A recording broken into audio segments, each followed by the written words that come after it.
Good morning every students. पिछले video में मैंने आपको इनविटेशन का जो फॉर्मल का जो एक्सेप्टिंग का है वो बताया।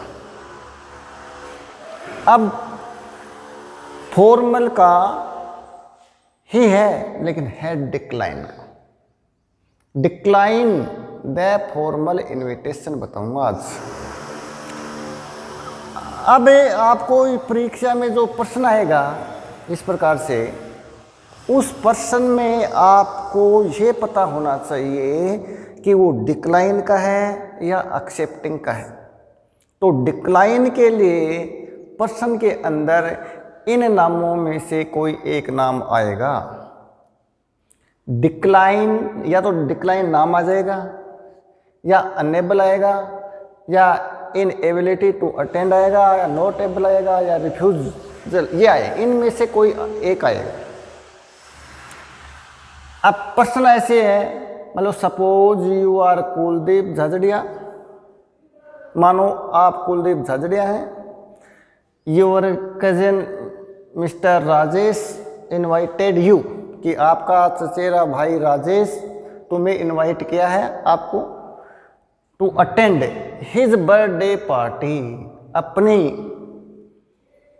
तो हिज बर्थडे पार्टी, अपने जन्मदिन की पार्टी के ऊपर, और September 5 सितंबर 2000, फिर आगे वो साल आएगी तो वो आपको लिखनी है कौन सी है। At 7 PM at his residence, अपने निवास स्थान पर आपको इनवाइट किया है। Write a formal, write a formal, formal आ गया। Reply expressing your inability, inability, inability देखो, to attend due to your father's illness. Due to माने के कारण, कि आप असमर्थ हैं, क्या आप उसमें नहीं आओगे। क्यों? कारण यह है कि योर फादर्स सिकनेस, कि तुम्हारा पिताजी है वो सिकनेस है, बीमार है। इस प्रकार से प्रश्न है। तो आपको करना कैसे है कि सबसे पहले आप ये देखिए कि आपको ये इनविटेशन किसने दिया है। तो आपके कजिन राजेश ने दिया। तो यहां सबसे पहले किसका नाम लिखेंगे कि किसने दिया, किन को दिया है। प्रश्न में आएगा कि किसने इनविटेशन दिया है, निमंत्रण पत्र, और किसको दिया है।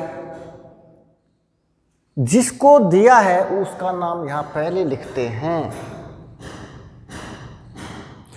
तो mister, suppose you are Kuldeep, तो कुलदीप को दिया है, तो यहां लिखेंगे मिस्टर कुलदीप झाझड़िया, जो ये नाम है कुलदीप झाझड़िया, मिस्टर कुलदीप झाझड़िया।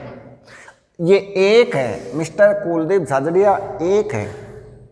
एक होने के कारण थैंक एस लगा दिया, थैंक्स। ये सब्जेक्ट एक है तो मेन वर्ब भी एक वचन में आनी चाहिए। अगर यहाँ मिस्टर और मिसेज होता तो थैंक आता यहाँ। तो मिस्टर कुलदीप झाझड़िया थैंक्स। अब थैंक्स किसको दिया, कि किससे प्राप्त हुआ है वो इनविटेशन, उनको थैंक्स दिया। तो किससे मिला, योर कजन, कि हिज कजन, अपने हिज कजन, योर की जगह हिज कजन मिस्टर राजेश, अपने चचेरे भाई राजेश से, फॉर हिज काइंड इनविटेशन, किसके लिए थैंक्स दिया है, किस कारण थैंक्स दिया है, फॉर हिज काइंड इनविटेशन के लिए, काइंड इनविटेशन के लिए उन्होंने थैंक दिया है। तो यहां आप सबको फॉर हिज काइंड इनविटेशन ये आपको लिखना है। थैंक के बाद में किन को दिया है वो नाम लिखा, किन को दिया है, किस लिए, फॉर हिज काइंड इनविटेशन, ये सभी में लिखना है। टू हिज, अब इसके बाद किसके ऊपर, कौन से फंक्शन के ऊपर आपको इनवाइट किया गया है, वो इस प्रश्न में आएगा। तो इस प्रश्न में क्या आया है, हिज बर्थडे पार्टी। तो ध्यान लगे, to his birthday party on और इतने सितंबर 5 और आगे साल आएगी तो वो लिख देंगे। कितने एट 7 PM, ये इसमें है पूरा। एट हिज रेजिडेंस यहां तक लिख दिया। बट अब ये बट लगाना है आपको। बट के बाद रिग्रेट से, यानी मुझे दुख हो रहा है, खेद हो रहा है। माई इनएबिलिटी, कि मैं असमर्थ हूं टू अटेंड, उपस्थित होने में।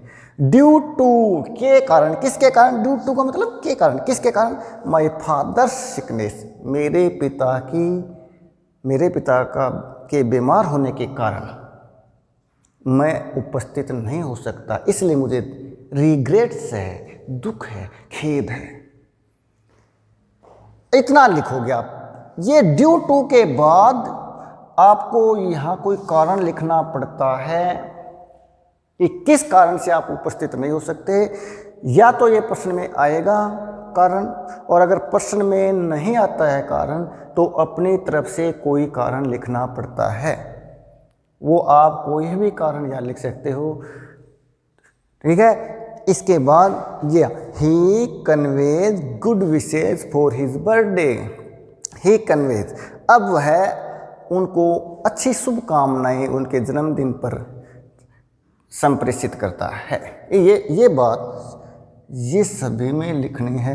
यहाँ ये बर्थडे की जगह और कोई आएगा, कोई भी फंक्शन आ सकता है, वो लिखना आपको।